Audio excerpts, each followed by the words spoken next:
Μπάμπη, τι θα ντυθείς φέτος, αποφάσισες? Ωραία Ελένη. Α, μάλιστα.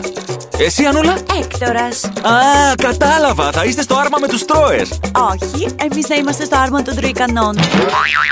Καλά, και οι Τρόες? Αυτοί που τρώνε θα είναι στο άρμα μαζί τα φάγαμε. Με τα σουβλάκια. Αν το 12ο σας άρεσε, το 13ο θα σας ξετρελάνει. Κυριακή 26 Φεβρουαρίου δίνουμε ραντεβού στο γνωστό σημείο. 13ο Καρναβάλι Ορονής. Με μουσική, χορό, κρασί και αυθεντικό αποκριάτικο κέφι. Με ευρηματικά άρματα και πεζοπόρα τμήματα. Με το τσίρκο Μπάχαλο να κλέβει τις εντυπώσεις. Κυριακή 26 Φεβρουαρίου στις 2:30 το μεσημέρι. 13ο Καρναβάλι Ορονής. Πληροφορίες στο www.abernali.gr. Παρουσιάζει ο μουσικός παραγωγός του Ράδιο Αρχάγγελος Ματθαίος Χατζηγεωργίου.